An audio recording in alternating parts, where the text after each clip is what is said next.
So we're thinking of a hard one. New whiteboard today. What do you think? About what? Well, we're figuring out our question. So we come up with a question every day, and then we figure out like which one we want to go with. Today we want to go with something a little bit more like not controversial, but something a little bit more hot. We were originally thinking, what's the way out of isolation? Because we know that everyone's very isolated, and that's something everyone talks about. But we were just thinking more like, because we like to go hard for Jesus as well. So I'm like, what's a good Jesus question to get people talking about that, even in an open dialogue? So I don't know what your thoughts are, but if you want to help us, honestly, I'd be open to it. About isolation. Well, isolation, Jesus. What is this? What's a topic you think people should be talking about, but they often don't? Because maybe it's scary too, or there's not a lot of dialogue about it.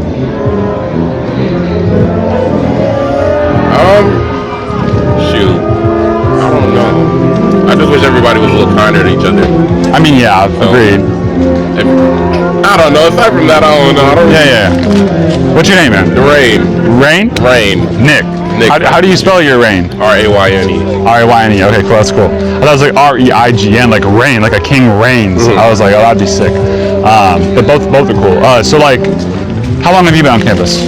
I'm a freshman. Freshman? Cool. Welcome. No, That's awesome. I can relate to the isolation one because I commute. I'm commuting from Long Beach, so I don't really have time to be on campus aside from taking courses. Sure, So until I can really get a car, I can't really intermingle with everybody. I see. Unless they want to come talk to me, I'm not going to talk to them. Yeah. I hear what you're saying. So how I get around loneliness, I guess, just talking to my friends. They're trying to build a stronger connection with my friends because they're also doing college stuff too, so they're busy. I like to go to the gym, more hobbies. So you find like that's why I'm like, I feel like it's an easy question to answer. People are like, I just hang out, I talk on the Discord, I plug in the Xbox, like I hang out with my people, like I'm on, like that's fine. But I'm like, man, I just want to like, part of the reason we do it is because we want people to think about stuff that they wouldn't normally get a chance to think about, and an open-ended discussion like that opens the opportunity to have an open-ended conversation about it. So that's why we usually pick religious topics, spiritual topics, because a lot of people, they think about the spirituality, but they don't actually talk with their friends as much about it.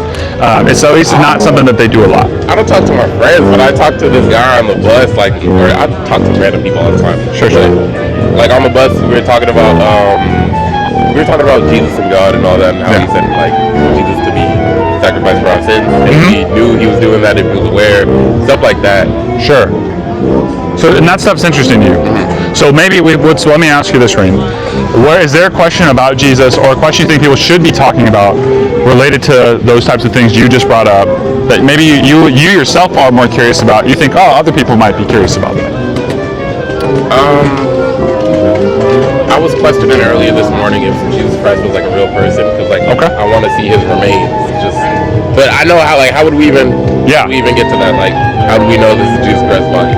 So I don't know. It's just kind of hard to follow sometimes. Like I don't know. Sure. I know. Yeah, we could talk. I mean, we could talk about that if you're down. Yeah. I don't know. You got your food. You good? Well, so like the thing about Jesus is he's the most historically documented person that we have in the first century. And the receipts for that are that we have early manuscripts written by eyewitnesses that met him that are both in the Bible and outside the Bible. So you have people who, like maybe were Jesus' opponents, they talk about him in their own works called the Babylonian Talmud. They say there arose one among the people, one named Jesus of Nazareth, a sorcerer who performed deeds by the devil. That's what they said. Then you have people outside like Tacitus and Suetonius, who are Romans, writing about Christians who are following Jesus. And they said that they followed this one who was executed under Pontius Pilate. So there's really good evidence outside the Bible to suggest Jesus was a real historical person. But I find that most people are not as interested in is he historically real, but is he as real as he's presented to be in the narrative, that he died, that he resurrected, that he claimed all these crazy things.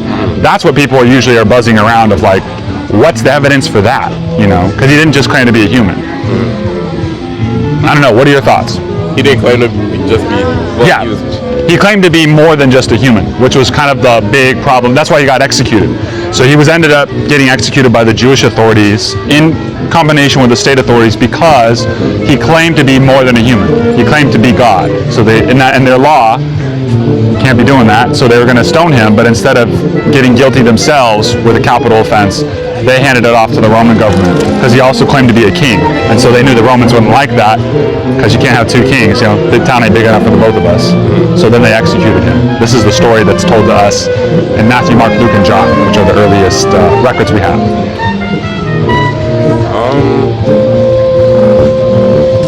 Is this helpful? Yeah, Okay. I didn't know all of that. Yeah. I knew, it's like I'll hear things like, he got like messed up. Betrayed, yes. Yeah. I just don't know who was really in charge of like killing him. I know Sure. Romans. It gets messy. It gets messy. One of his 12 disciples named Judas Iscariot, he decided he didn't like the message of Jesus anymore. He wanted a more militaristic message because they were occupied by the Romans. So what they wanted was somebody who was going to be a violent kind of warrior king to kind of deliver them out like a military leader. But they didn't get that. So Judas decides, I don't know if I want to ride on the ship anymore. So he knew that he was not popular with the religious leaders because Jesus was claiming all these religious things about being God and stuff. So he made a deal with them that if he would betray them, he would betray Jesus for 30 pieces of silver so that they could execute him. But the way they had to do it, since they were Jews under Roman rule, is they had to give him a capital offense that the governors would execute him for. Because if they did it, they would be in trouble with the same exact authorities. So it's kind of a lot of people behind the killing of Jesus. Yeah. But I mean, Jesus was an innocent person. So is the same God from the Old Testament the same God? Yeah. So Jesus claimed to be that God. So there's this conversation. So Jesus claims, like, here's the interesting thing, Ryan. A lot of people have read just a little bit of the Old Testament, but they haven't actually read a lot of it for themselves. They've heard a lot about it from other people. And so there's this narrative that goes around that says like the Old Testament God's mean, angry. And I've read the Old Testament several times. I don't get that vibe. Like, I understand that there's like things that people are uncomfortable with, but that's just ancient Near Eastern literature for you. I'm not going to pick up any book from 2,000 years ago and feel like it just sits flush with my current worldview and values because I'm from a different time. I'm from a different culture. I don't assume all the things that they assume. But Jesus said, they asked him, they said, who do you make yourself out to be? And Jesus said, before Abraham was, I am. And the way that they would worship the God of the Old Testament was they would call him I am. The great I am, the I am who I am. So Jesus says before, who do I make myself out to be? I am that I am. And then it says they picked up stones to stone him. And they said, because you, being a man, make yourself out to be God. So yeah, he's claiming to be the God of the Old Testament. That's right. That's crazy, right? Do you like art? Art? Mm-hmm. Yeah. Have you ever seen or maybe movies in art? Do you ever find there are times when you see the director puts himself in the film? Yeah. He'll do that. Yeah, Stan Lee does it in everything, right? So you a big comics guy? Are you a big comics guy? No, I'm more like manga. Okay. So you're more like. But I can get down with Marvel. All right. So look, Stan Lee puts himself in every single movie that has to do with the Marvel universe, if I'm not mistaken. Correct? So the idea of Jesus is that the author of everything put himself into the story and became a character. And then it didn't go well because the other characters lost the plot and they crucified him. But that was actually kind of the point of the story. The author who's writing the story says, I know this is what will happen, but it's the way I redeem them and take the story back. I love your favorite. Appreciate it. Yeah. So you get the idea. Jesus puts himself into the narrative that he wrote. Oh yeah. This is a vintage Empire shirt that I got from Yeah, it was at a Ben's place. Oh, Ben? There's a Ben's in Southwest, in St. I'm not from Orange County. Oh, okay. Fire. No worries. I thrifted in Long Beach. Yeah, Long Beach Ben's is fire. No, that's where all the heat comes from. This guy knows what I'm talking about, by the way. You could ask him. Yeah, he knows. He was asking us if Jesus is the same God as the Old Testament God. Yeah, he is. Yeah, that's what he claims to be. He claims to be God and equal with God, especially in John 10:30. What do you think he means by he's saying, "I and the Father are one"? Not yet. Can you repeat it? I and the Father are one. What do you think he's doing the same? Yeah. So there's two? So this becomes the thing. Now the hard complexity is when you're talking about God, if God is a singular being, he's an entity, he's a being. One being is what Christians have taught, one God, but in three persons. And this is what's called the Trinity. And for some people, they say, this sounds really difficult to understand, but if your God is easy to understand and makes perfect sense to you, that might be a clear indication that that level of transcendence of that being is actually not so transcendent after all. There has to be parts to God which are inherently mysterious to us because we're limited. So when Jesus claims to be one with the Father, if he shows evidence of that, and I know that there's one God, how we make sense of that equation, I don't know how to do the math of it, but I do understand that I can't deny the verification he offered that he was, and I can't, so it's like I gotta work with what I have, and my limited reasoning and capabilities point to like, God is a God in a way I don't fully understand, but he does make himself understandable by coming into the story. And so Jesus says, if you have seen the Father, if you've seen me, Jesus will say, you've seen the Father. That's what he'll say. So if you want to know what God's like, he says, look at me. If you see what I do, you'll get an idea of what God's really like as a person. And I don't know what you think about Jesus. I don't know, Rain. I don't know what your experiences are, but if Jesus claims to be a walking representation of what God is like, what is that? Is that compelling to you, or do you feel like, oh, that's what God's like? Or is it like, how does that sit with you? I think Jesus is a cool dude. Like, I want to be like Jesus. Like, he's cool. Still, I'm like, I don't know. Now that opens the conversation. Yeah. Is there more than one God? Is there more than one God? Because how I see it, right? Because we have like small blood cells in us. They work for us, but they don't know they work for us. They're just doing their job. They're just doing what they do. We are very similar. It's like macro and microeconomics. Sure. Just keep scrolling out. Sure. So at what point, where does like God come from? Yeah.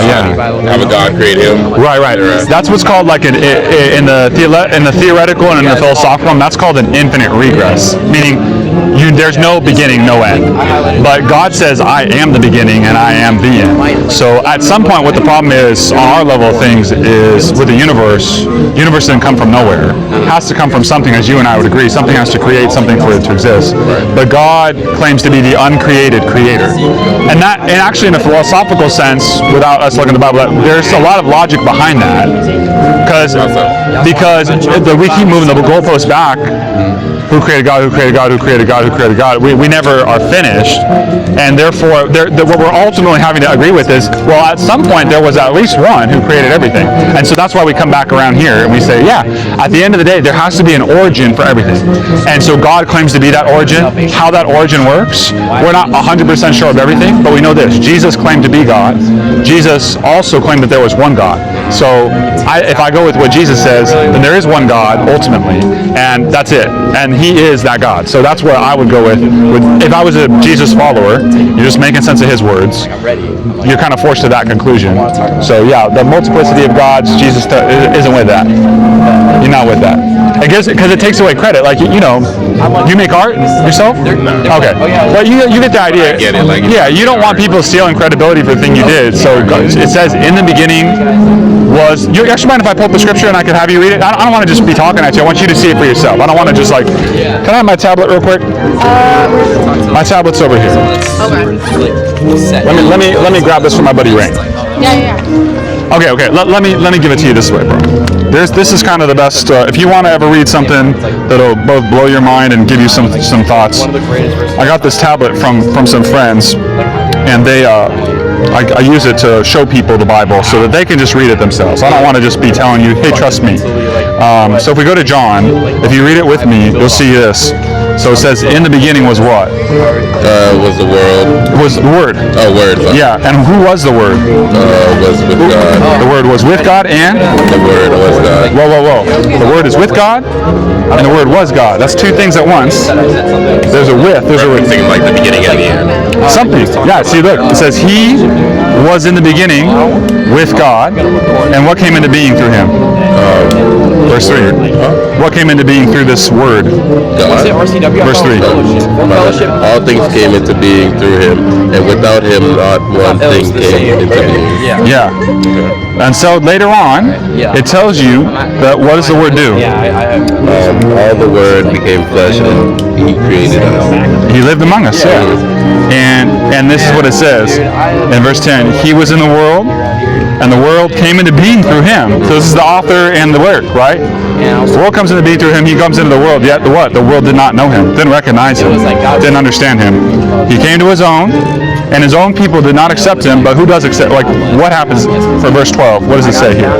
But who all received him, who believed in his name, he gave power to become children of God. Yeah, that. So, what do you think? What are you reading here? Question popped into my mind. Yeah. Rapture.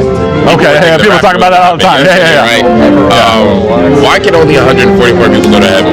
Yeah, I don't believe any of that stuff. I think that's a misunderstanding of Revelation, which is there's a passage that says there's 144,000 seals, 12,000 from every tribe. But the thing about Revelations, which is a book written by the same exact author who wrote this, is it's written to a Jewish audience. So, like, let me put it to you this way: when you watch a Marvel movie that's like 10 iterations in, they reference other movies in a way that only the crowd who's watched other movies understand. Like, they'll put Easter eggs in there, and you're like, I see what you did. The book of Revelation is like that. It assumes that you've read all the Jewish literature in the Hebrew Bible. So if you watch it, if you will watch it as a movie, the people who actually get it are the ones who have read all the books and seen all the other movies. So then you have people who don't do that, and they say, I know what the movie means, but they totally misunderstand it. Yeah, that's how we get to the rapture and 144,000. All the movies. Yeah. What do you think about Christian Zionism? Christian Zionism? Meaning? Zionists believe that they need to fulfill the prophecy of the Jewish prophecy. Okay, yeah, the Jewish prophecy about the land, right? Right. The greater Israel, they want to... I know what you're talking about. State, and then the state's going to go to war with all the other states to reclaim more land. Yes. And then they're going to lose 2/3 of their people, and at some point, God is going to come down and help them. This is what they believe, yeah. Yes, right. Here's what I know. Every promise that God made, according to the Bible, I'm going to show you my receipt for this answer. Okay. Every promise that God makes, it says here, the Son of God, Jesus the Messiah, that's what the word Christ means, whom we proclaimed among you, this is the people who did it, Silvanus, Timothy, and I, this is a letter you're reading, was not yes and no, but in him it is always yes, for in him every one of God's promises, every one of God's promises is a yes. So all of God's promises become a yes in a person, it's so much like in Jesus. So when we kind of get off the script when we're talking about land, but Paul is saying that all of God's promises that God's ever made, they all have a yes in Jesus. It's not like a side chick yes, like, oh, I got these people over here and I got these people. No, everything that God promises becomes a yes in Jesus. And so that's why I think we misunderstand the idea about the land of Israel and stuff like this. I say this all the time to people, Rain. If I read just the Bible, God takes people out of the land of Israel several times. He's not always happy with what they're doing. And Jesus himself, one of the reasons they also killed him was he proclaimed that the temple would be destroyed because of God judging them for being resistant. So, I mean, that's how... Yeah, and the temple was destroyed in 87, just as he predicted. So the problem is, if we have a vision of Christianity that says that people should have this land, whoa. The Messiah himself says all of God's promises that he's ever made to his people are yes in him. They find their fulfillment in him. Not in a land, but in a person. And God did not give them a land indefinitely forever because he himself has taken them out of it. And Jesus himself said one of the judgments for rejecting the Messiah will be that you guys are going to lose your temple. So how can I come away with that, being a follower of Jesus, and say, oh, this land's always good, it's always fine, it always belongs to somebody? Everything belongs to God. Right. And everything that belongs to God belongs to Jesus because Jesus is God. And so what I'm more worried about is not the promised land, I'm worried about the promised one. I'm worried about Jesus. Am I walking with Jesus? That's what I care about. The land means very little if you don't know the God who gives it to you. Let's just even go there with them. But if you don't know the God, how he's revealed himself in his son, but you want the land, you're settling for the gifts but not the giver, when the giver is even better than the gifts. Do you know what I mean? So I just say we get on the wrong page when we start talking about, yeah, you know what I mean? You know, like someone comes up to you, do you have a favorite car? Yeah, favorite dream car? I like McLaren. Yeah, I like McLaren, dude. I like the orange and everything like that. So look, if someone comes up to you and give you a papaya McLaren and it's like a new one, right? So like, you can have this, or you could become friends with a guy who makes a McLaren company and he'll give you whichever one you want.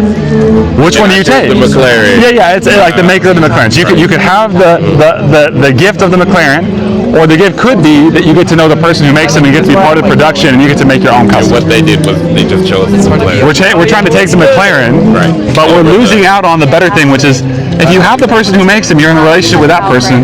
That's not a problem. So I think we get too much on the McLaren, and we don't get enough on who makes it.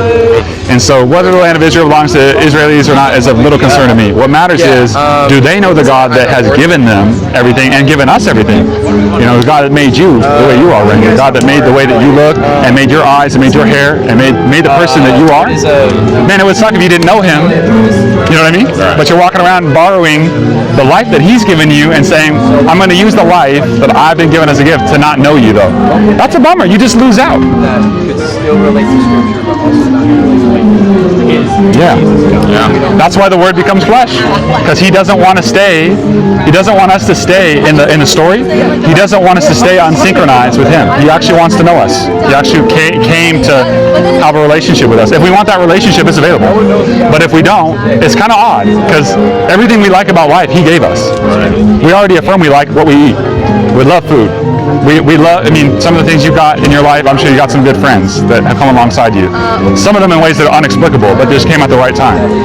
It's like, who did they come from? All right, my last question. Give it to me, Rain. Give it to me. God put everything on this earth for a reason. Like, oh, man. If you're saying there's things that I can have and consume that he's given me, there's a lot of things I shouldn't have. That's right. That's right. Yeah, one of the most important things God gives you is not something physical, but he gives you something intangible, a heart, first of all, like a soul, which has a capacity for choice. And so the beauty of it is that, yes, God makes everything available, and everything can be used. Like, for example, we talk about medicinal marijuana and things like this. I'm not the kind of person that says you should never use marijuana. I say, you know what, under the right circumstances, I see why God created it, because when you have stomach cancer and you can't eat because you don't got an appetite, and then somebody gives you marijuana and you're actually hungry to eat again, bless God for that. That's wonderful, man. That's awesome. That's exactly what it's used for. That's a good use. But when we're using it to escape our problems and not to cope with reality, and we're using it to get more and more anxiety, and usually it does that. When we use things that aren't intended for the purpose we use them for, eventually it breaks us. And so I know a lot of friends that have smoked stuff that was laced or got something that was laced, and they went on a bad trip, and some of them haven't come out of it because they got something that was laced. Some of them died, because fentanyl was part of that. If we're using things for what they're used for, usually that's a blessing. When we start overusing them for what they're not used for, and we use our free will to do that, it breaks us, man. That sucks. But it's not like the gift is not a bad gift. A McLaren's not bad. But if you don't get your driver's license and you go everywhere, it's going to be a pretty sad video at the end, because that means you're probably going to crash that thing. And I'm not going to blame the McLaren, I'm going to blame the operator. So we are often making decisions all the time, Rain, that we recognize the gifts, but we misuse them, and we don't use them properly. And that's a bummer, because that means there's actually more pleasure that God's given us in life that we could find. If we were just to go with his design, we would actually experience fuller joy than we do now. Yeah. Now let me say one last thing to you. This is the big one for me, Rain. This is what I care that you know more than anything. Yeah, you just do. The biggest purpose that you were created for was to be in a relationship with your Creator. And if you walk this earth that God made in this body that God made with breathing the air that God made, and you don't get a chance to have that, man, you're losing out. Because God didn't make you just for other people. He made you for himself. And to have that relationship, that's the fullness of joy. I didn't know the Lord. 13 years ago when I came here as a freshman, I did graduate. That's always got to put that in there. I did graduate. I didn't know what I was for, man. I was empty, and I was in my addictions and depression, and that's what I did. That's all I knew. But when I came to know the Lord, something in me got filled that I never even knew was there. And it changed me. And it was 13 years ago, and you can ask my wife, she's a witness to this too. She saw the transformation happen in my life, and I don't know if there's anything better than that. And if there is, let me know. But I don't know. The joy that I have and the peace I have, the love that I have between God and I would not trade it for any physical thing, because I have the giver instead of just the gifts. That's what I want. That's what I want. And I want that for you, man. 100%. Hey, could I say a word of prayer for you? Yeah. Your day? Yeah. You got class after this right now? Yeah. Am I keeping you from class right now? No? What's up? Okay, no, I don't want to keep you from class. No, I want to hold you I got a second. You mind if I put my hand on your shoulder? Lord Jesus, I thank you for Rain. I thank you for the way that you made him. And Lord, I just want to pray and ask that you would just show, don't make this just words to him, Lord, but I pray you just show up in his life in a way that only he could see, and that you would encounter him and show him how much you love him and how much you want to encounter him, that you've actually been pursuing him, that these rides on the bus with people that are bringing this stuff up, it's not an accident. There's something more going on in his heart, and you want to meet with him, and you're seeking him, Lord. So I just pray you would show him that in a way that's just obvious to him, and that he would yield to you and find out what he was created for. I pray this in your name, Lord. Amen. Amen. Hey, it was really cool to meet you. Come by anytime, man. We're over here all the time, so I'd love to chop it up with you sometime. Thank you. Yeah. When you think about forgiveness, what comes to mind?